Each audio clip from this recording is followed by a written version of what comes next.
और चलिए अब आपको लिए चलते हैं मथुरा। इस वक्त मुख्यमंत्री योगी आदित्यनाथ क्या कुछ कह रहे हैं, जरा सुनिए। स्वावलंबी निवास करता है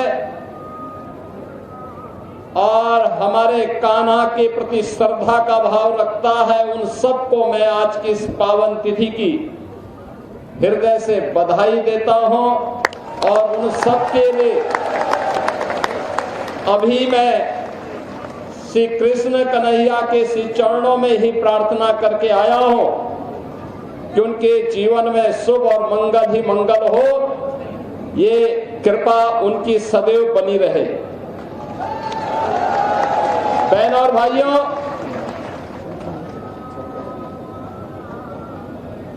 पांच 5000 वर्ष से भी पहले से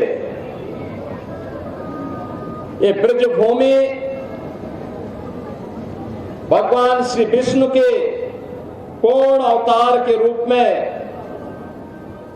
द्वापर में अवतरित भगवान श्री कृष्ण के पावन अवतार और लीला की भूमि के रूप में जानी जाती है। ये हम सब उत्तर प्रदेश वासियों का सौभाग्य है कि भगवान श्री विष्णु के जो अनेक अवतार हुए हैं, उन्होंने अपने अवतार से उत्तर प्रदेश की भूमि को बार बार कृतार्थ किया है। अगर अयोध्या से राम जन्मभूमि के रूप में जानी जाती है, तो हमारी मथुरा भगवान श्री कृष्ण के पावन अवतरण की भूमि है। भगवान श्री कृष्ण ने अपनी संपूर्ण लीला इसी ब्रज क्षेत्र में यहां पर उनकी लीला को देखने जानने का सौभाग्य इस ब्रज भूमि को प्राप्त हुआ। आज भी यहां के रज रज में, कण कण में श्री कृष्ण की भक्ति, राधा रानी की शक्ति के दर्शन इस ब्रजभूमि में हम सबको होते हैं। जो भी कृष्णमय हुआ उसने अपने जन्म और जीवन को धन्य कर दिया। बहन और भाइयों, ये हमारा सौभाग्य है कि मुझे पिछले 8-9 वर्षों से हर वर्ष 2 बड़े आयोजनों में यहां पर साक्षी बनने का अवसर प्राप्त होता है। जन्माष्टमी का पावन पर्व भी और बरसाना में रंगोत्सव के पावन आयोजन में भी। जय जय श्री राधे। और इसीलिए हमारी सरकार ने तय किया कि हम लोग मथुरा, वृंदावन, बरसाना, गोकुल, बलदेव, गोवर्धन और राधा कुंड को तीर्थ के रूप में उसकी पौराणिक मान्यता को फिर से बहाल करेंगे। एक डबल इंजन की सरकार प्रधानमंत्री मोदी जी के मार्गदर्शन और नेतृत्व में इस पूरे अभियान के साथ पूरी प्रतिबद्धता के साथ लग करके अपनी आध्यात्मिक विरासत के संरक्षण के लिए और श्रद्धालु जनों की सुविधा के लिए, अत्याधुनिक विकास के लिए प्रतिबद्ध है। ब्रज क्षेत्र के विकास के लिए ब्रज तीर्थ विकास परिषद यहां पर कार्य कर रहा है। सभी माननीय हमारे जनप्रतिनिधिगण मार्गदर्शन दे रहे हैं और कृष्ण कन्हैया की कृपा जो है यह क्षेत्र विकास के नित नए प्रतिमान को स्थापित कर रहा है। आज उत्तर प्रदेश अपनी आध्यात्मिक विरासत और अत्याधुनिक विकास के लिए देश और दुनिया के अंदर एक नए प्रतिमान को स्थापित कर रहा है। और आज ये मेरा सौभाग्य है कि जन्माष्टमी के अवसर पर मुझे स्वयं कहना कि इस पावन जन्मस्थली पर आने का सौभाग्य प्राप्त हुआ है। आप सभी के दर्शन भी हुए। आप सभी को मैं एक बार फिर से पूरे ब्रज वासियों को, मैं पूरे प्रदेश वासियों को आज के इस पावन पर्व पर मैं हृदय से बधाई देता हूं। हमारा संकल्प होना चाहिए, जो प्रधानमंत्री जी ने देश के स्वाधीनता के अमृत महोत्सव वर्ष के अवसर पर हम सबको संकल्पित करवाया था, और वो संकल्प थे पंचप्रण के, गुलामी के अंशों को सर्वथा समाप्त करना, स्वदेशी को जीवन का मंत्र बनाना, विरासत के संरक्षण के लिए कार्य करना,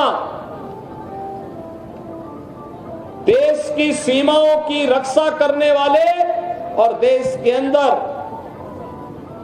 आंतरिक सुरक्षा को बेहतर बनाने वाले जवानों का सम्मान करना और समता और सामाजिक एकता के लिए कार्य करना। बहनों और भाइयों, आज जब हम काशी में जाते हैं तो काशी विश्वनाथ धाम हम सबके सामने पूरे वैभव के साथ देश और दुनिया को आकर्षित कर रहा है। अयोध्या में जाते हैं, 500 वर्षों की गुलामी के प्रतीक समाप्त हुए। अब श्री राम जन्मभूमि पर भव्य राम मंदिर का निर्माण होकर के दुनिया को अपनी ओर आकर्षित कर रहा है। हम लोग योग माया की उस पावन भूमि पर जाते हैं जो विंध्यवासिनी धाम के रूप में आज दुनिया को अपनी शक्ति का एहसास करा रही है। वहां पे भी एक भव्य कॉरिडोर बनकर के दुनिया के श्रद्धालुओं को अपनी ओर आकर्षित कर रही है। श्रद्धालु जनों की बेहतर सुविधा। बहनों और भाइयों, यहां पर भी श्रद्धालु जनों को, आने वाली कोटि कोटि श्रद्धालु जनों की सुविधा के साथ ही 5000 वर्ष से अधिक की पौराणिक विरासत के संरक्षण के लिए आधुनिक विकास की प्रक्रिया के साथ जोड़ने के इस अभियान के साथ हम सबको मिलकर के कार्य करना होगा। याद करना उन दुष्प्रवृत्तियों से जो देश को कमजोर करना चाहती हैं, जाति के नाम पर, क्षेत्र के नाम पर, भाषा के नाम पर, किसी अन्य वाद के आधार पर, उनसे सावधान होना होगा। गौ संरक्षण के लिए अपने आप को समर्पित करना होगा और गौ संरक्षण का आदर्श केंद्र भी आज के दिन पर हमारा ये मथुरा वृंदावन बना हुआ है।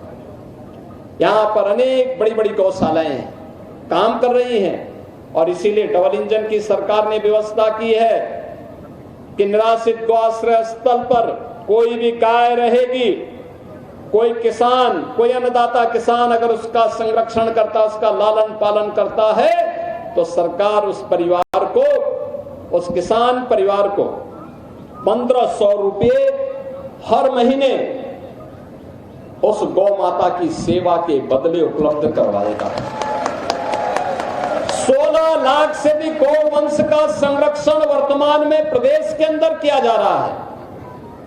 लगातार इस पर सरकार कार्य कर रही है, क्योंकि हमारे जो प्रतीक हैं सनातन धर्म के, माँ गंगा है, माँ यमुना है, गौ माता है, गायत्री है, हमारे तीर्थ हैं। जब तक ये है सनातन का ध्वज ऐसे ही दुनिया का मार्गदर्शन करता रहेगा। विश्व बंधुत्व के भाव के साथ दुनिया को एकता और शांति और सौहार्द का मार्गदर्शन करता रहेगा।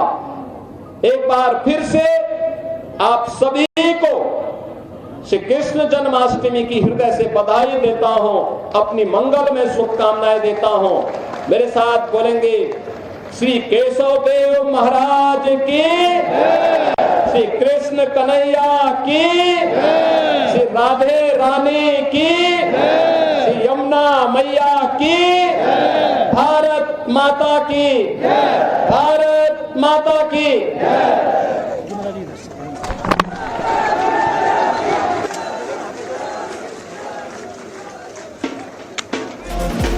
बता रहे हैं जातिवाद पर सीएम योगी का बड़ा प्रहार। कुछ विपक्षी दल जाति के नाम पर बांटना चाहते हैं। मथुरा में वो मौजूद, वहीं से संबोधित किया उन्होंने श्री कृष्ण की पूजा के बाद। और देखिए उन्होंने कैसे विपक्षी नेताओं के ऊपर कड़ा प्रहार किया और साथ ही उन्होंने इशारों में कई संदेश भी दिए। देशद्रोहियों से सावधान रहना जरूरी, योगी आदित्यनाथ ने ये तमाम बड़ी बातें मथुरा में कही हैं। मुख्यमंत्री योगी आदित्यनाथ मथुरा में मौजूद हैं और आज मथुरा वासियों को कई विकास परियोजनाओं की सौगात भी देने वाले हैं। लेकिन अपने संबोधन में मुख्यमंत्री योगी आदित्यनाथ ने तमाम वो संदेश दिए जो वो देना चाह रहे थे और इशारों में कटाक्ष भी किया।